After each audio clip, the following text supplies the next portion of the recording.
Assalamualaikum warahmatullahi wabarakatuh. Kembali lagi dengan saya Adlian Jefiza pada mata kuliah Teknik Microcontroller. Di pertemuan pertama pada hari ini kita akan mempelajari tentang pengenalan microcontroller. Ya. Adapun tujuan pembelajaran dari pengenalan microcontroller ini adalah diharapkan nanti mahasiswa ataupun peserta didik mampu menjelaskan sejarah dan perkembangan microcontroller. Yang kedua, peserta didik mampu membedakan microprosesor, microcontroller, dan microkomputer. Yang ketiga, diharapkan nanti peserta didik mampu mengklasifikasikan arsitektur microcontroller. Dan yang terakhir, tujuan pembelajaran kali ini adalah agar peserta didik mampu menguraikan jenis-jenis microcontroller.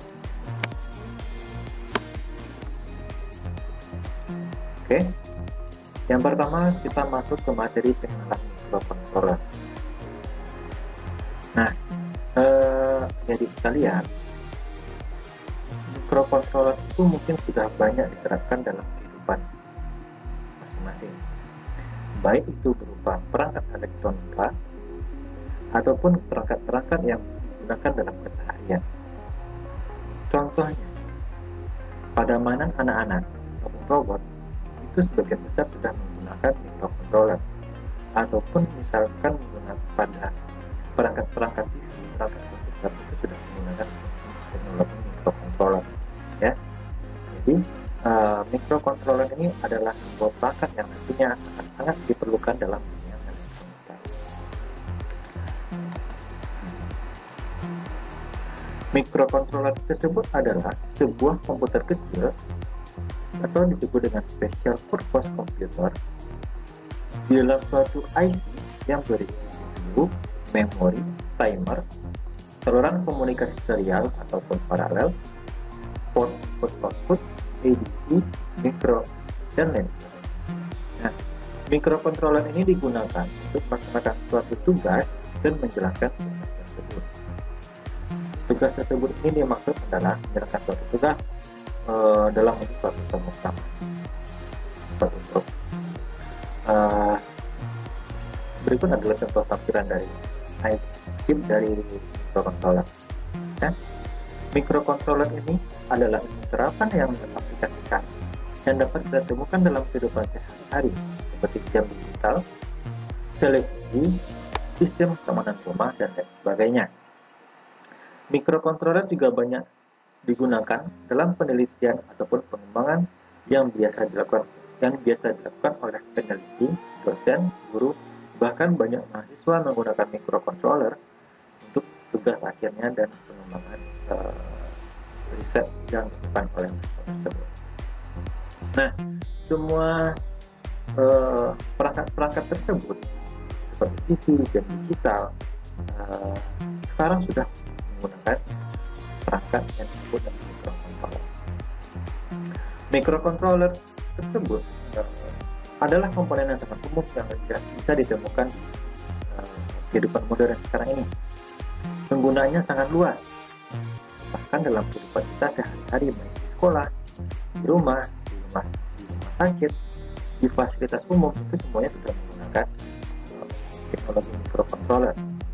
Seperti lampu jalan, merah, kuning, hijau bergilir di empat simpang perjalanan jalan raya itu menggunakan microcontroller. Ya. Nah, microcontroller ini dapat kita gunakan juga sebagai aplikasi pengendali otomasi industri, akuisisi data sensor, telekomunikasi, dan lain sebagainya. Keuntungan penggunaan microcontroller adalah harganya jauh lebih murah dan dapat diprogram berulang-ulang kali, dan dapat kita program sesuai dengan apa yang akan kita gunakan. Saat ini, keluarga microcontroller yang ada di pasaran yaitu berupa Intel 8048 ataupun 8051. Ada juga tipe Motorola, Microchip TI, Hitachi, dan Etno. Nah, sekarang kita masuk ke sejarah microcontroller.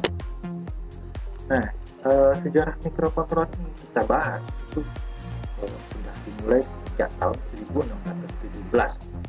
Ditemukan oleh John Napier dengan menemukan sebuah sistem untuk melakukan perkalian dan pembagian berdasarkan sebuah algoritma dasar. Sedangkan pada tahun 1694, Gottfried Wilhelm Leibniz membuat mesin mekanik yang dapat melakukan operasi algoritma tersebut tambah kurang kali bagi dan angka kuadrat. Kemudian di tahun 1835, Charles Babbage mengusulkan komputerisasi digital atau digital komputer pertama di dunia menggunakan Van-Sheet card, data dan instruksi, serta program kontrol, looping, dan balancing dengan unik aritmatika dan unik penelitian. Di tahun 1850, George Boole mengembangkan symbolic logic termasuk operasi binary. Nah, di sini boleh masuk adanya gerbang AND, OR, dan sebagainya. Kemudian di tahun 1946, Van Neumann menyarankan bahwa instruksi menjadi kode numerik yang disimpan pada memori komputer dan semua mikrokontroler berdasarkan pada komputer Van Neumann. Selanjutnya pada 1948 ditemukanlah ada transistor. Dengan mengembangkan konsep software pada tahun 1948 mulai adanya perkembangan hardware penting seperti transistor. Kemudian di tahun 1959 pertama kalinya dibuat IC atau integrated circuit. Nah, lanjut di tahun 1971 Intel membuat mikroprosesor Intel 404. Mikroprosesor ini merupakan mikroprosesor pertama yang dikembangkan oleh Intel. Mikroprosesor yang dikeluarkan pada Intel ini terdiri dari 2250 transistor. Nah, pada mikroprosesor ini sudah terdiri dari 4 bit. Kemudian pada tahun 1974 Intel membuat mikroprosesor generasi kedua, ya, dengan series Intel 808 yang merupakan mikroprosesor dengan 8 bit. Semakin besar ukuran bit berarti mikroprosesor dapat memproses data lebih banyak. Kemudian IC mikroprosesor Intel 404 dan 808 ini dikemas dalam bentuk DIP atau Dual Inline Package. Nah, lanjut kita bahas pada tahun 1972. Mikrokontroler yang dibuat adalah TMS-1000. TMS-1000 merupakan mikrokontroler 4 bit buatan Texas Instruments. Nah, bedanya dengan tahun 1971 itu dikembangkan oleh Intel. 1974, beberapa pabrikan IC menawarkan mikroprosesor dan pengendali penggunaan mikroprosesor. Nah, lanjut tahun 1975 mikrokontroler PIC dikembangkan dan dibuat pertama kali di Universitas Harvard. Tahun 1976 dibuat Intel 8048 yang merupakan mikrokontroler Intel pertama.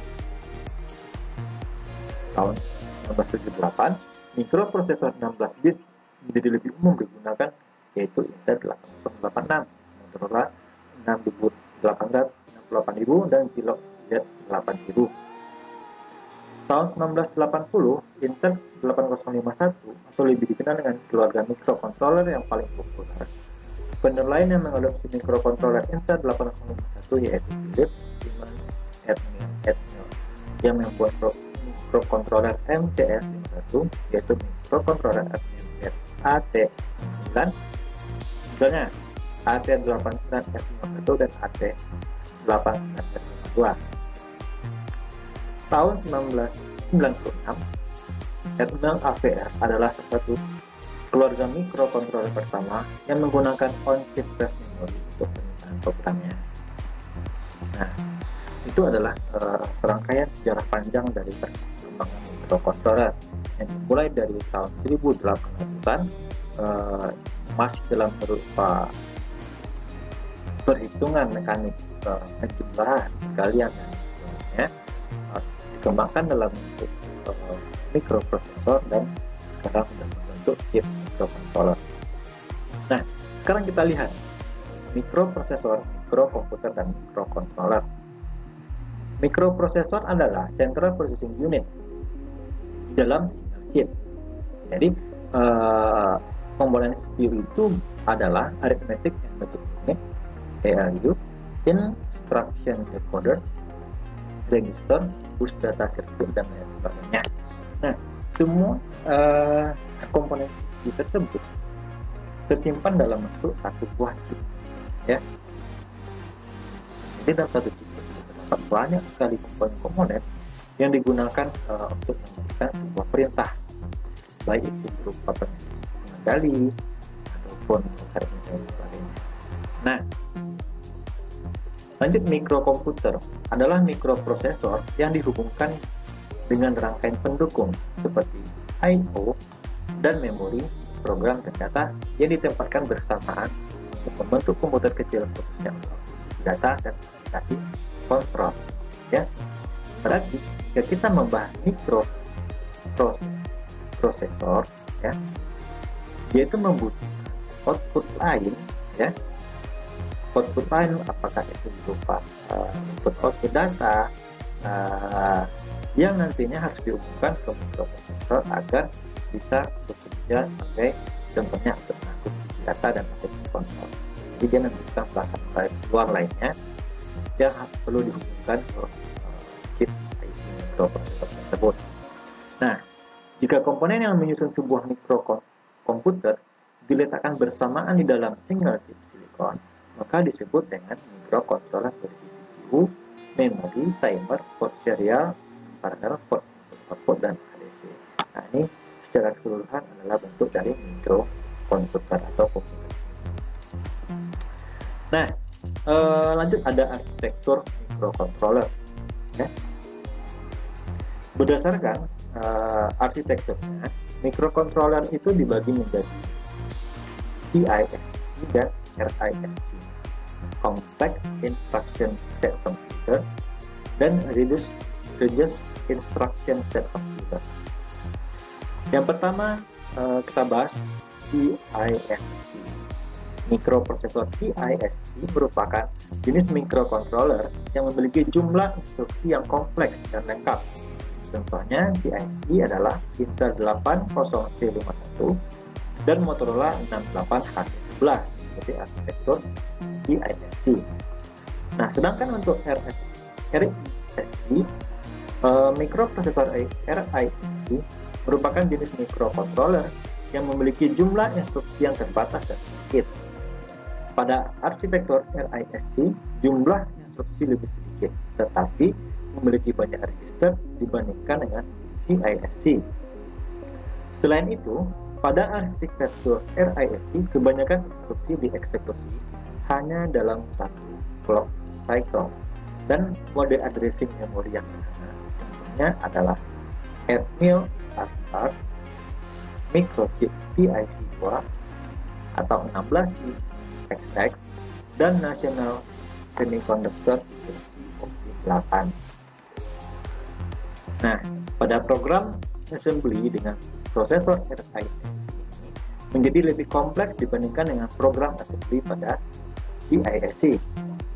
Hal ini disebabkan hampir semua instruksi prosesor RISC adalah instruksi dasar. Instruksi-instruksi ini umumnya hanya memerlukan satu mesin menjalankannya. Sebagai contoh, misalnya karena tidak ada instruksi untuk perkalian, maka arsitektur RISC harus dibuat program perkalian dengan menggunakan dasar, jumlahan, dan sebagainya. Namun, pada arsitektur RISC tidak diperlukan kategori yang kompleks, prosesor yang tidak rumit, dan cepat dan andal. Nah, untuk merealisasikan instruksi dasar yang jumlahnya tidak banyak ini, mikroprosesor RISC tidak memerlukan gerbang logik yang banyak. Karena itu, dimensi IC dan konsumsi dayanya umumnya lebih kecil jika dibandingkan dengan CISC. Oke. Nah,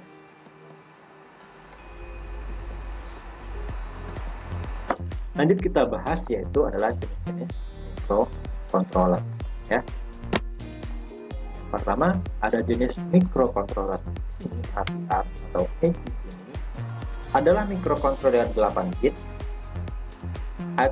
Ini merupakan microcontroller AVR kecil dan memiliki peripheral yang terbatas. Yang kedua, microcontroller AC adalah microcontroller 8 bit lama, merupakan microcontroller AVR klasik. Yang ketiga, microcontroller ATmega adalah microcontroller 8 bit yang memiliki peripheral lebih banyak dibandingkan dengan jenis IT ini. Selanjutnya ada Xmega yang menggunakan 8/16 bit. Lanjut ada AVR 32 yang menggunakan 32 bit. Nah, microcontroller inilah pertama kali dibuat pada tahun 2006. Selanjutnya ada produser microcontroller. Ada banyak sekali yang telah memproduksi microcontroller. Contohnya ada Motorola, NEC, Hitachi, Philips, Intel, Toshiba, National Semiconductor, Kellogg, Texas Instruments, Siemens, dan Sharp. Nah, jadi umumnya memang perangkat elektronik produksi perangkat elektronik itu menghasilkan chip IC microcontroller. Nah, selanjutnya ada istilah dalam microcontroller seperti pada gambar. Ini adalah rangkaian set dari sebuah chip microcontroller ya, dimana di dalamnya ada register, akumulator, ALU ya, timer ataupun counter, input output port serial dan paralel, clock circuit, internal room, with only memory, step pointer, interrupt circuit, dan internal RAM. Nah, semua bagian ini atau part ini akan saling terhubung sehingga menjadi sebuah terus yang saling bekerja dan dapat menjalankan sebuah perintah dalam sebuah microcontroller ya. Nah, sekarang kita sedikit tentang pengenalan AVR ya. Jadi ada di awal ada ini AVR, microcontroller kecil hanya 8 sampai 32 pin yang serbaguna dengan memori flash untuk menyimpan program hingga 16 GB, dilengkapi dengan SRAM dan ROM 512 GB. Lanjut Mega AVR, microcontroller dengan unjuk kerja tinggi, dilengkapi dengan pengali perangkat keras, mampu menyimpan program hingga 256 KB, dilengkapi EEPROM 4 KB dan SRAM 8 byte. Ada AVR Xmega, microcontroller AVR 8/16 bit. Xmega memiliki peripheral baru dan canggih untuk bekerja. Sistem IVA dan DFA yang ditingkatkan serta merupakan pengembangan keluarga AVR untuk pasar low power dan high frequency. Lanjut ada AVR 32 U3, unjuk kerja yang tinggi, microcontroller flash AVR 32 bit daya rendah, memiliki flash hingga 512 KB dan SRAM 8 byte. Terakhir ada AVR update itu dan digunakan untuk kerja tinggi. Prosesor aplikasi AVR 32 bit dayanya lebih rendah dibanding SRAM 32 KB. Demikian pengenalan dari microcontroller. Semoga bermanfaat bagi kalian semua. Terima kasih dan assalamualaikum warahmatullahi wabarakatuh.